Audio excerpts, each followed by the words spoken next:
from this point to the origin. Let's call this r. So we need a formula for this distance.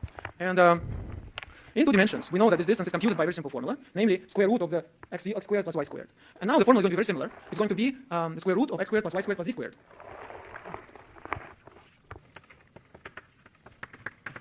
Okay? So very similar. Instead of sum of 2 squares like this, you have a sum of 3 squares. And then you take the square root. And that's how you calculate the distance from this point to this point. And it's very easy to prove this by using Pythagoras theorem. It's in the book. I'm not going to get into it. It's very easy. All right. What if we were to calculate the distance between 2 different points? Actually, so you can have a point P, and then you have another point P prime. And say here you have coordinates x0, y0, and z0, and here you have coordinates x1, y1, and z1 for this one. So the distance, so you see the point is that this, you can find this distance, you can just parallel transport this interval to the, in such a way that the first point would end up at the origin. And if you do that, the second point will have coordinates which are just the differences between the coordinates of the original 2 points. So this point would have coordinates x1 minus x0, y1 minus y0, and z1 minus z0. Okay? So the distance, let's call it d here. The distance would be then, according to this formula, the square root of x1 minus x0 squared plus y1 minus y0 squared plus z1 minus z0 squared. Just like this. Is this clear to everybody? Okay. And this already gives us a way to describe a very important surface in space, namely the sphere. Because the sphere is defined as a set of all points which are equidistant from a given point. So for example, let me erase something. Let's talk about the sphere of radius r with the center at the origin. These are all points whose distance, all points P, whose distance to the origin I denote by this letter 0. This is not to, I don't mean the number 0, but I mean this point. It's really not 0, but it's point O. It looks like 0. So points whose distance to the point O, to the origin, is equal to r. And r is some fixed number, right? So what does it mean? It means that the square root of x squared plus y squared plus z squared, where x, y, and z are coordinates of the point P, will have to be equal to r. Because that's exactly the distance. And if we say that the distance is equal to r, then that's the equation we get. Now, it's a good idea to square both sides, left-hand side and the right-hand side. So then you get the equation x squared plus y squared plus z squared is equal to r squared. And that's remarkably similar to the equation of the circle. So compare with the circle for which the equation is x squared plus y squared equals r squared. Here now we have a third variable, and so we just add the third square to the left-hand side, but otherwise the equation looks very similar.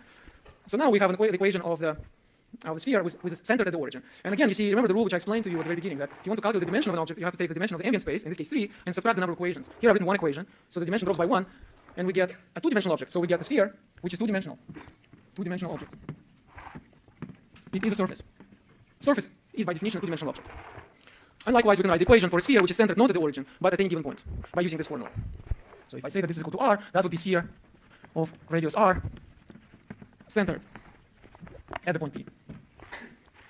That would be the equation for x1, y1, and z1, with x0, y0, and z0 fixed being the coordinates of the point P. All right. So we already have some rudimentary knowledge of the 3-dimensional space, and we know the equation of one basic surface in it. So what's the next step? The next step is to introduce objects, to introduce a new tool, to introduce objects of a different kind, which you have not used yet in this course. And these objects are called vectors. And you will see that these objects are very useful precisely for studying the kind of questions that we'll be interested in, like finding areas, representing objects, and so on. So the next step is to talk about vectors.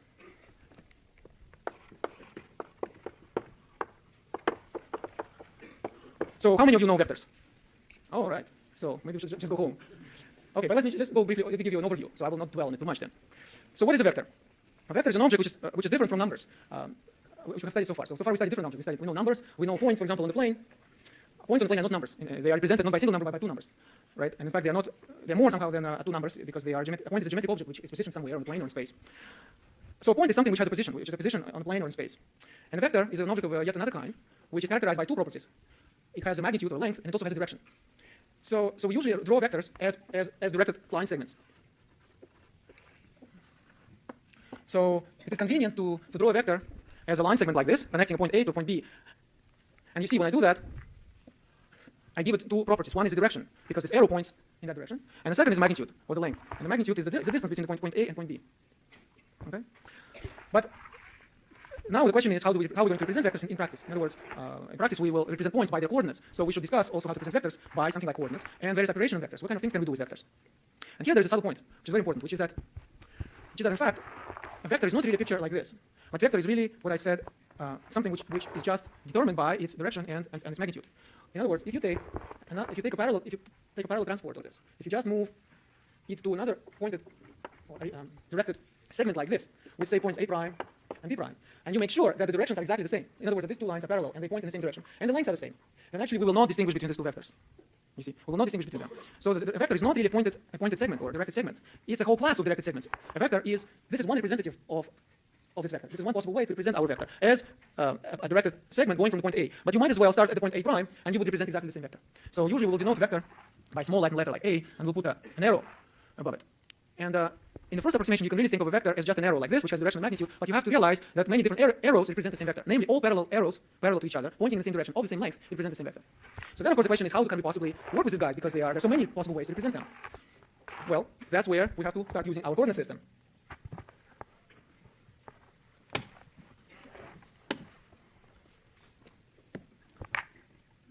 So we draw our coordinate system. And again, we remember the rule, x, y, z.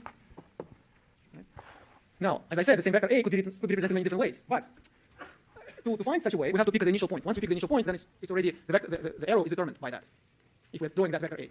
But amongst all the points on the plane, once we introduce the coordinate system, there is the origin, there's a special point.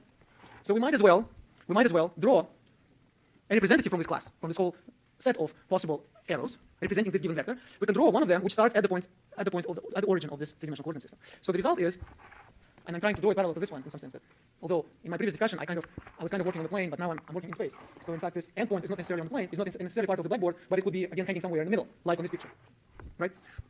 So now the vector A gets a much more concrete realization. It is a pointed interval, or directed interval, a directed segment, but now it goes from the point O, from the origin, to some point P.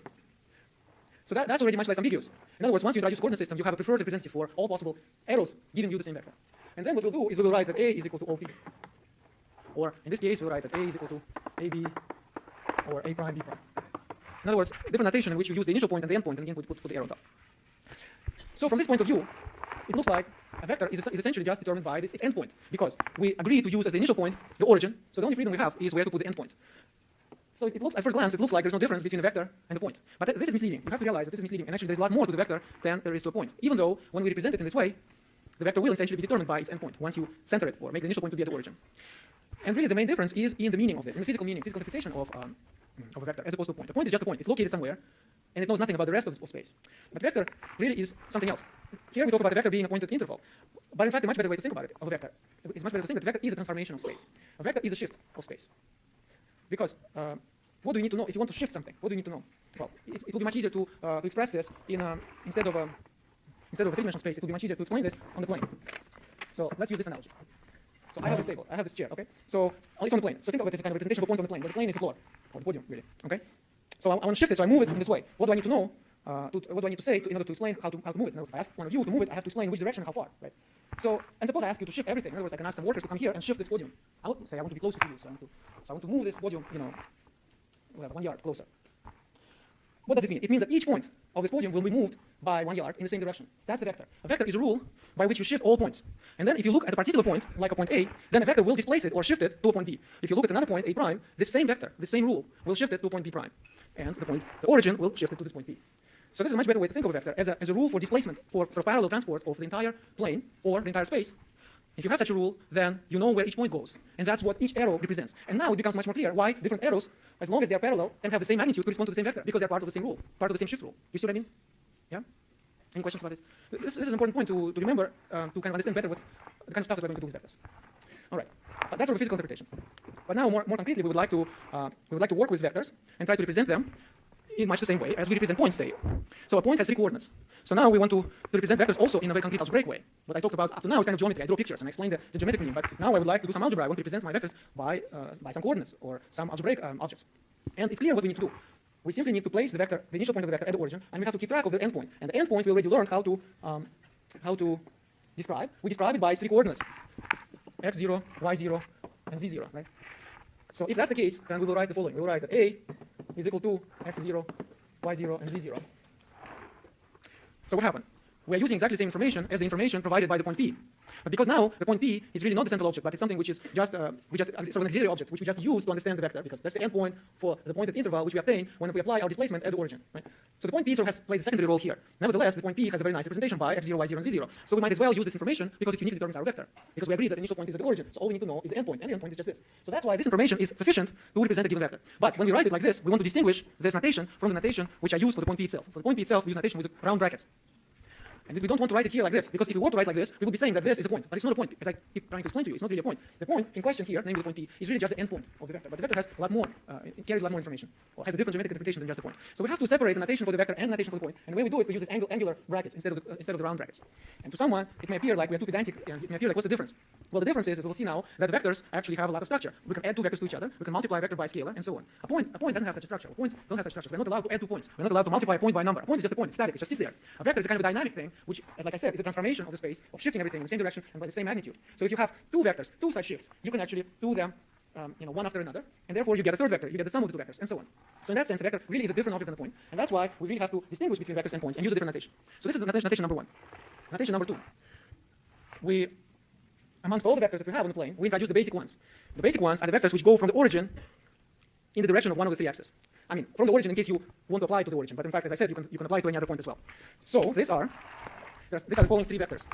One of them goes along this axis and has length 1. And it's uniquely determined by this, because remember, vector is uniquely determined by direction and the magnitude. So amongst all the directions in space, once we introduce coordinate system, you have 3 basic directions, x, y, and z. So why not use those 3 vectors? But then you have to say which magnitude. And the simplest magnitude would be 1. So you got yourself 3 different vectors. This one, and this one.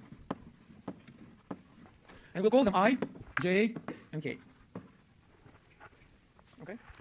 And so the point is that we can also write this vector as x0 times I plus y0 times j plus z0 times k.